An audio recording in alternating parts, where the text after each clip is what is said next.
हमने ऐसा प्रयास ही नहीं किया कि किसी परियोजना को एक ऐसे संयुक्त उद्यम में रखा जाए जिसमें उसके निर्माता, श्रमिकों, वहाँ रहने वाले अन्य मजदूरों, वैज्ञानिकों, प्रबंधकों तथा अन्य संबद्ध लोगों को भागीदारी का अनुभव हो।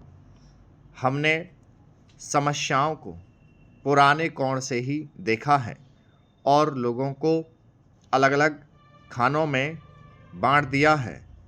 इसलिए ये झूठे विभाजन समाप्त होने चाहिए। हमारे समाज में ऐसे अनेक विभाजन हैं, शायद वे सभी समाजों में होते हैं, लेकिन हमारे यहाँ वे सामान्य से कुछ ज़्यादा ही हैं।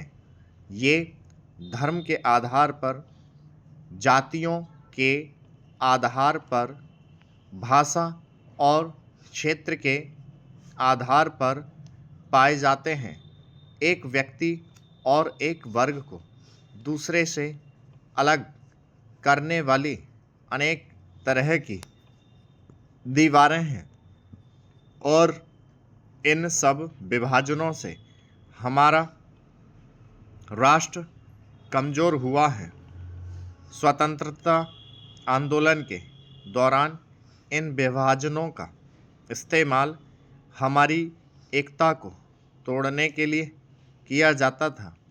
आज भी इन्हें उन लोगों को कमज़ोर बनाने के लिए काम में लाया जाता है जो एक होकर खड़े होना चाहते हैं, जो भिन्न भिन्न जातियों और धर्मों के होते हुए भी एक ही उद्देश्य से प्रेरित हैं। हमें यह सावधानी रखनी होगी कि ऐसे लोगों के समूह को कोई भी कमज़ोर ना कर सके। हमें ऐसे वर्गों का और विस्तार करने की कोशिश करनी चाहिए जिससे उनके अंतर्गत हमारे और भी अधिक ऐसे लोग आते जाएं जो एक विशेष उद्देश्य को पूरा करने के लिए कृत संकल्प हों, क्योंकि यही देश के हित में है। इसी से देश मजबूत बनेगा। देशवासी मजबूत बनेंगे जिनके अंतर्गत कोई एक वर्ग ही नहीं है, बल्कि सभी वर्गों के लोग हैं। इसलिए संपूर्ण शिक्षा का अभिप्राय है कि हम केवल अपने अधिकारों के लिए संघर्ष ना करें, बल्कि यह भी देखें कि हमारे प्रयासों का अल्पसंख्यक समूहों पर क्या असर पड़ेगा। औद्योगिक क्षेत्र सुगठित है, उसकी आवाज़ शक्तिशाली है, उसमें एकता है और इसलिए इसका प्रभाव पड़ता है। लेकिन हमारे देश में बहुत से ऐसे वर्ग हैं जिनकी आवश्यकताएं अन्य वर्गों से कहीं ज़्यादा महत्व की हैं, परंतु उनमें एकता नहीं है।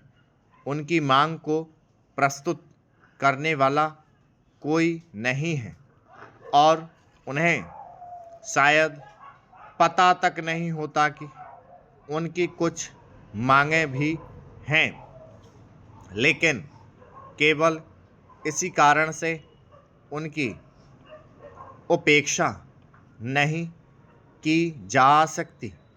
हम यह नहीं कह सकते कि उनकी कोई मांगें नहीं हैं।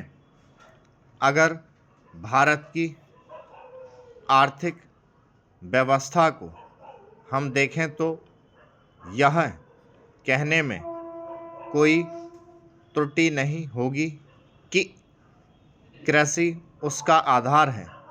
किसी भी देश की स्थिति ऐसी नहीं है।